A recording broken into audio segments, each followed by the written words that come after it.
नमस्ते फ्रेंड्स, मेरा नाम है स्वप्निल। आपका स्वागत है एलिवेट क्लास राजूला में, जो बेसिकली आईआईटी जेईई एंट्रेंस की प्रिपरेशन कराता है, उसी के साथ नीट की भी प्रिपरेशन कराता है। आज अपने साथ है जेईई क्रैक एडवांस क्रैक की वाला स्टूडेंट सुशील अड़वे। जो Sushil Adwe IIT Guwahati first year batch में है, इलेक्ट्रिकल ब्रांच में है।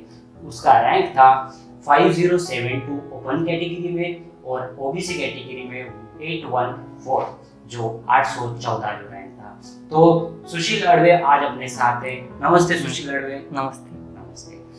क्या आप आईआईटी में थे तो आपकी ड्रीम कब से थी आईआईटी में ही जाने की? ड्रीम तो ऐसा कुछ नहीं मेरा, मतलब मैं भी नॉर्मली स्टूडेंट था 10th तक। मुझे ऐसा एजुकेशन 10th के बाद का कुछ पता नहीं था। तो मेरे पापा ने मतलब 10th के एडमिशन के बाद, 10th के एग्ज़ाम के बाद मुझे बताया कि बेटा तुझे आईआईटी की भी मतलब जेईई की भी क्लासेस लगाने पड़ेंगे। तब जाके मुझे पता चला कि ये भी कुछ है आईआईटी जेईई करके एग्ज़ाम। तो फिर वैसा ही प्रिपरेशन के लिए एडमिशन, हमने उतना पता नहीं था तो नागपुर, पुणे ऐसा सुना था, कोटा का भी सुना था। जैसे कि आप राजूरा शहर से आते हो और आपने कोटा में एंट्रेंस की तैयारी की है, आपने अच्छा सारा स्कोर लाया है, आपको जेईई में अच्छा स्कोर भी आया है, उसी साथ आपने आईआईटी गुवाहाटी में एडमिशन लिया। तो जब आईआईटी एंट्रेंस में जब आईआईटी में गए तो आईआईटी का माहौल कैसा रहता है? जैसे लोकल इंजीनियरिंग कॉलेज में अलग माहौल रहता है, आईआईटी में अलग माहौल रहता है। जैसे अपन बोलते हैं गांव के लोग, शहर के लोग, लेकिन उनको एक्चुअली पता नहीं रहता है आईआईटी में, आईआईटी कैंपस में क्या होता है। आईआईटी में सिर्फ इंजीनियरिंग की पढ़ाई होती है या उसके अलावा कुछ स्पोर्ट्स, एकेडमिक, कल्चर, उसके साथ भी वातावरण रहता है? हाँ, आईआईटी का वातावरण मतलब नॉर्मल कॉलेजेस से 10 टाइम्स बेटर ही रहता है, क्योंकि वहाँ पे इनोवेटिव और अपने लिए थोड़ा सा ग्रो करने के लिए भी वो एप्टीट्यूड अच्छा डेवलप होता है वहाँ पे, क्योंकि अपनी एक नए इन्वायरमेंट के बच्चों के साथ अपनी कांटेक्ट होती है और मतलब अच्छा कन्वर्सेशन स्किल्स भी बढ़ता है, क्योंकि वहाँ पे तो मैक्सिमम बच्चे इंग्लिश या मतलब ऐसे ही लैंग्वेजेस में बात करते हैं। तो इसका मतलब जो आईआईटी कैंपस रहता है ऑल ओवर इंटरनेशनल एटमॉस्फेयर रहता है। हाँ, इंडिया के अलावा इंडिया के बाहर के भी वहाँ पे पता चलता, बाहर के भी स्टूडेंट्स अपने साथ, बाहर के जैसे स्टूडेंट आते हैं, जैसे श्रीलंका, ऑल ओवर नेशन के भी लोग वहाँ पे पढ़ने के लिए आते हैं। काफी सारे ब्रांच होते हैं। आपका धन्यवाद करते हैं। आईआईटी जेईई की जब प्रिपरेशन करते थे आप, तब आप स्पोर्ट्स में ज्यादा इंटरेस्ट रखते थे क्या? आप कौन सा खेल खेलते थे? आपको डिस्ट्रैक्शन, फ्रस्ट्रेशन कम करने के लिए, या खेल में बिल्कुल ही रुचि नहीं थी आप? नहीं, मुझे 10th के पहले मतलब बहुत खेलता था मैं, मतलब घर वाले परेशान हो गए थे, इतना खेलता था। तो फिर जैसे मैं 10th के बाद, क्योंकि अपनी सिटी छूट गई, जैसे अपन बाहर पढ़ने गए तो वहाँ पे नए फ्रेंड्स या नए गेम्स ट्राई करने के लिए इतना टाइम नहीं मिला। और जब तक कुछ पता चला एग्ज़ाम का, तब तक तो बहुत देर हो गई थी खेलने के लिए। तो ऐसा कुछ स्पोर्ट्स के तरफ 10th के बाद तो नहीं किया मैंने, पर ऐसे फ्रस्ट्रेशन दूर करने के लिए मैं ऐसे मोबाइल गेम्स खेल लेता था थोड़ा सा। राइट। इसका मतलब इसको फ्रस्ट्रेशन, जो पढ़ाई का जब कभी कभी फ्रस्ट्रेशन आता है, वो कम करने के लिए कभी कभी स्पोर्ट्स का भी इस्तेमाल करना पड़ता है। इसलिए स्पोर्ट्स भी काफ़ी इंपॉर्टेंस रखता है अपनी फिजिकल क्वांटिटी मेंटेन करने के लिए। तो मेरा नेक्स्ट सवाल है, जब आईआईटी जेईई की प्रिपरेशन कर रहे थे, उसके साथ आप स्टेट बोर्ड की भी प्रिपरेशन कर रहे थे, 11th और 12th की, जब वो आपकी स्ट्रैटेजी क्या थी? 11th 12th की प्रिपरेशन स्ट्रैटेजी क्या थी और जेईई एंट्रेंस की स्ट्रैटेजी क्या थी? आपको कौन सा मेंस में, एडवांस में क्या टारगेट था और कौन से सब्जेक्ट को आपने ज़्यादा से ज़्यादा वैल्यू दिया? वैसे जेईई मेंस और बोर्ड्स का सिलेबस कुछ ज़्यादा डिफरेंट नहीं है, क्योंकि जो बोर्ड्स का रहता है उसी का थोड़ा सा अपर लेवल का नॉलेज, मतलब डीप नॉलेज गए, तो वो मेंस का एग्ज़ाम होता है। तो मतलब ये दोनों कुछ अलग अलग स्ट्रीम से अलग अलग सिलेबस नहीं है। वो अगर तुमने बोर्ड्स कर लिया तो तुम्हें मेंस में हेल्प होगा, और मेंस का अच्छा कर लिया तो बोर्ड्स में भी हेल्प होगा। लेकिन ऐसे बोलते हैं जो आईआईटी जेईई की प्रिपरेशन करता है वो ऑब्जेक्टिव होता है, ज्यादा से ज्यादा क्वेश्चन ऑब्जेक्टिव रहते हैं। लेकिन वही स्टेट बोर्ड की अपन जब प्रिपरेशन करते हैं वो पूरा सब्जेक्टिव रहता है, उसमें काफी टाइम लगता है सॉल्व करने के लिए। लेकिन वो जो शॉर्ट ड्यूरेशन में अपने को जेईई की क्वेश्चन, जो ऑब्जेक्टिव क्वेश्चंस है, उसको एनालाइज करके सॉल्व करना पड़ता है। उसमें डिफरेंस क्या होता है ऑब्जेक्टिव क्वेश्चन में और सब्जेक्टिव क्वेश्चन में?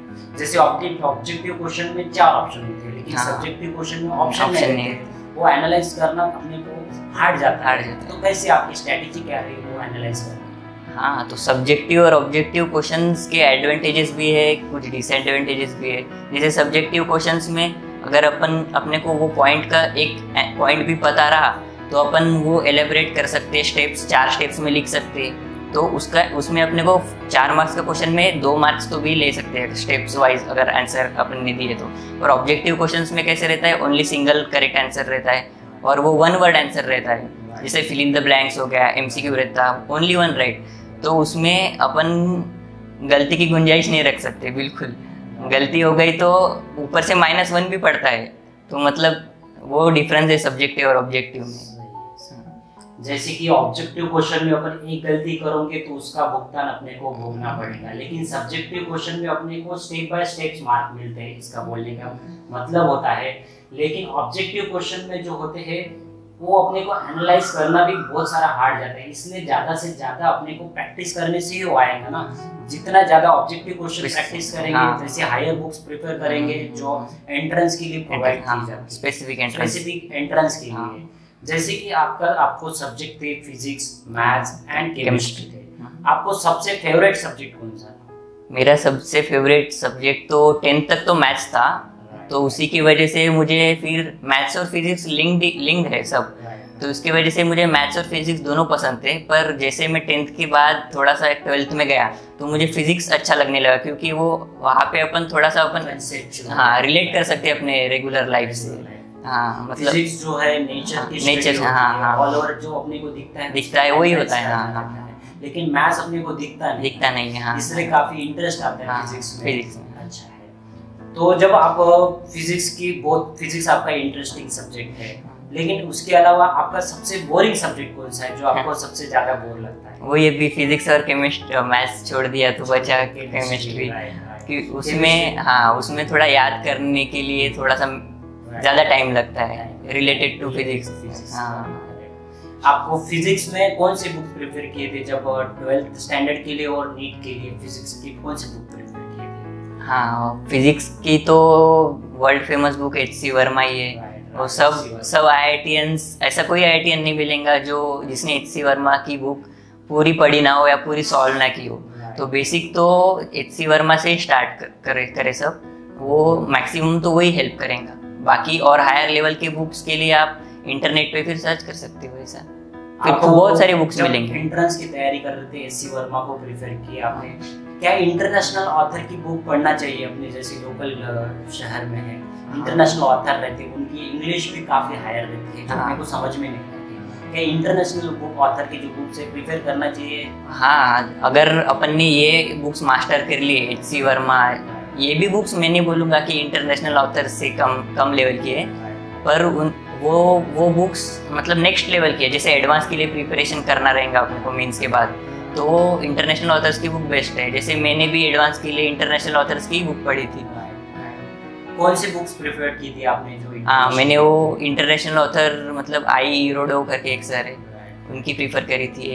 सिर्फ एक ही करी थी, क्योंकि वो ज़्यादा हाई लेवल में डीप उतना टाइम नहीं रहता ना मेंस के बाद एडवांस की प्रिपरेशन के लिए, तो शॉर्ट टाइम में ज़्यादा आउटकम के लिए। उसके साथ आपने 12th बोर्ड के लिए कौन से बुक्स, जो लोकल स्टेट बोर्ड की बुक्स रहती है वो या NCERT की बुक्स प्रिपेयर की थी? हाँ, ये क्वेश्चन अच्छा है। मतलब बोर्ड्स के प्रिपरेशन के लिए तो अपने नॉर्मल जो स्टेट बोर्ड्स के बुक्स रहते हैं वही बेस्ट है, पर अगर मतलब अपन को डबल आउटकम निकालना रहेगा वही बुक्स पढ़ के, तो अपन NCERT पढ़ेंगे, क्योंकि NCERT तुमको बोर्ड्स में भी हेल्प करेंगी और मेंस में तो हेल्प करेंगी। तो मतलब NCERT का बैलेंस बना के रखना है। जो NCERT का स्टैंडर्ड रहता है वो स्टेट बोर्ड से थोड़ा ऊंचा रहता है और कंसेप्चुअल भी रहता है और क्वालिटी ऑफ क्वेश्चन भी काफी अच्छे रहते हैं, मतलब इजी लैंग्वेज में रहते हैं। राइट। इसका कहना है जब अपन प्रिपरेशन करते हैं तो NCERT की जो बुक्स रहती है वो प्रेफर करना चाहिए, ना कि स्टेट बोर्ड की, क्योंकि NCERT बुक्स पढ़ने से अपना स्टेट बोर्ड का भी कवर होता है, उसके साथ साथ भी JEE की जो एंट्रेंस की तैयारी करते हैं उसका भी काफी सारा जो पोर्शन होता है वो कवर होता है। राइट ना सुशील? यस। उसके साथ आपका सेकंड इंटरेस्टिंग सब्जेक्ट था जो था मैथमेटिक्स, जो मेरा भी सब्जेक्ट फेवरेट है, जो मैथमेटिक्स सब्जेक्ट है। मैथमेटिक्स को आपने कौन से बुक्स प्रेफर किए थे जो जब IIT की तैयारी कर रहे थे तब, जब स्टेट बोर्ड की प्रिपरेशन कर रहे थे तब कौन से बुक्स आप प्रेफर कर रहे थे? जो IIT मेंस के लिए प्रिपरेशन जो कर रहा था मैं, तो RD शर्मा ही, पहले से RD शर्मा ही कर रहा था। मतलब 10th में भी मैंने RD शर्मा की बुक्स पढ़ी थी, तो वही कंटिन्यू किया क्योंकि मुझे अच्छा लगता था RD शर्मा ऑथर। तो 11th-12th तो मैंने RD शर्मा में पढ़ी है, और बाकी ऐसा कुछ फॉरेन ऑथर्स की बुक्स मैथ्स में यूजफुल नहीं है, क्योंकि मतलब कंसेप्ट तो ये RD शर्मा बुक्स ही बेस्ट डेवलप करते हैं। अपने को अगर ऊपर का पढ़ना ही है तो फिर SL लोनी की बुक्स है, हाँ वो फॉरेन ऑथर है, उनका भी अच्छा है, पर मैंने वो ज़्यादा पढ़ी नहीं थी। मेरे पास थी बुक, पर मैंने RD शर्मा पे पूरा भरोसा किया। इनफ। उसके साथ जब स्टेट बोर्ड की प्रिपरेशन कर रहे तो आप NCERT प्रेफर? हाँ, स्टेट बोर्ड्स के लिए बाहर की बुक्स पढ़ने की ज़रूरत ही नहीं है। बोर्ड्स के लिए आप पूरा स्टेट बोर्ड्स के बुक पे झुक जाओ, कोई टेंशन नहीं है, फुल मार्क्स ले सकते हैं आप। उसके साथ आपका सबसे बोरिंग जो सब्जेक्ट था वो था केमिस्ट्री। केमिस्ट्री के बारे में जानते हैं सुशील से। सुशील, केमिस्ट्री आपको बोर लगता था, लेकिन स्कोर भी करना उतना काफी इम्पोर्टेंट था। कुछ भी करके इजी टू स्कोर है वो, इजी टू स्कोर है। उसके साथ आपको इंटरेस्ट लेके और ज्यादा इंटरेस्ट लेना पड़ता था। जैसे कि फिजिक्स और मैथ्स में नेचुरली इंटरेस्ट था, लेकिन नेचुरली इंटरेस्ट उतना केमिस्ट्री में नहीं था। पढ़ने को बोर होता था, कभी कभी इरिटेशन बढ़ जाती थी, कभी कभी कंसेप्ट समझ में नहीं आते थे। लेकिन उसकी प्रिपरेशन करने की, केमिस्ट्री की प्रिपरेशन करने की स्ट्रेटेजी क्या रही आपकी? उसके साथ आपने बुक्स जो थे कौन से प्रेफर किए स्टेट बोर्ड के लिए और नीट के लिए, जो कौन से बुक्स प्रेफर किए हमारे विद्यार्थी को बताइए। ठीक है ना, मुझे जैसे केमिस्ट्री की सब्जेक्ट कुछ ज़्यादा पसंद नहीं था, तो मैंने सोचा कि, पर मुझे ये भी पता था कि केमिस्ट्री स्कोरिंग सब्जेक्ट है, क्योंकि उसमें ज़्यादा सॉल्व करने की ज़रूरत नहीं पड़ती, और जो जितना एग्ज़ाम में, क्योंकि बहुत कम टाइम रहता है अपने पास, तो वो सब्जेक्ट ऐसा सब्जेक्ट है जो कम टाइम में ज़्यादा मार्क्स दिला सकता है अपने को। तो मुझे वो सब्जेक्ट भी चाहिए था, क्योंकि अब ओवरऑल स्कोर बढ़ाने के लिए वो भी सब्जेक्ट मेन है। ऐसा नहीं कि अपन कोई सब्जेक्ट छोड़ सकते। तो उसके लिए मैंने फिर ज़्यादा टाइम केमिस्ट्री में देना शुरू कर दिया। जैसे फिर मुझे पहले तो अरिहंत पब्लिकेशंस की बुक पढ़ी मैंने मेंस के लिए। फिर उसके बाद जो कोटा के बड़े कोचिंग के एक सर है जो MS चौहान करके, उनकी एक ऑर्गेनिक केमिस्ट्री की बुक्स थी, उससे मुझे अच्छा खासा बूस्ट मिला है केमिस्ट्री में। तो बाकी मेंस के लिए तो ये बुक्स ठीक है आपके लिए, पर बोर्ड्स की प्रिपरेशन के लिए once again NCERT best. Right. वो केमिस्ट्री जो सब्जेक्ट है उसमें भी और 3 पार्ट आते हैं, physical chemistry, organic chemistry, inorganic chemistry. उसमें से आपको फेवरेट कुछ ना कुछ होगा? हाँ, मुझे तो फिजिकल होगा, ऑर्गेनिक होगा, इनऑर्गेनिक होगा। आपको फेवरेट कौन सा था उसमें? सबसे पहले मैंने जब स्टार्ट किया तब फिजिकल केमिस्ट्री अच्छा लगता था, क्योंकि उसमें भी मैथ्स था। हाँ, तो फिर पर वो इनफ नहीं था केमिस्ट्री स्कोर करने के लिए, और सब सब्जेक्ट्स 2 बाकी थे उसमें। तो फिर मैंने MS चौहान की बुक रिफ़र की जो ऑर्गेनिक केमिस्ट्री की थी, तो मेरे केमिस्ट्री के 2 सब सब्जेक्ट्स कवर हो गए। और एक जो फिजिकल केमिस्ट्री था वो मैंने लास्ट में पेपर के 1 महीने पहले सिर्फ रट्टा मार दिया, और मतलब रट्टा मार लिया। अपने को पढ़ना है। हाँ, मतलब इजी क्वेश्चन आए तो छोड़ना नहीं। हाँ, जब हार्ड रहता तो हाँ ठीक। वैसे तो स्किप करना ही पड़ेगा, क्योंकि पूरे 360 क्वेश्चंस जो रहते हैं, 360 मार्क्स पूरा अटेम्प्ट करने की ज़रूरत नहीं रहती वो एग्ज़ाम में। हाँ, क्योंकि वो टाइम मैनेजमेंट भी ज़रूरी है एग्ज़ाम के टाइम। तो फिर आप ये तीनों सब्जेक्ट की तैयारी की, आपने 2 साल काफ़ी मेहनत करके तैयारी की। आपका शेड्यूल क्या था पढ़ाई का? जब आप पढ़ने बैठते थे सुबह से शाम तक, कितना टाइम आप पढ़ते थे, कितना टाइम खाने को देते थे, क्या आपका शेड्यूल था? जो रेगुलर शेड्यूल आपने वो कितने दिन मेंटेन किया?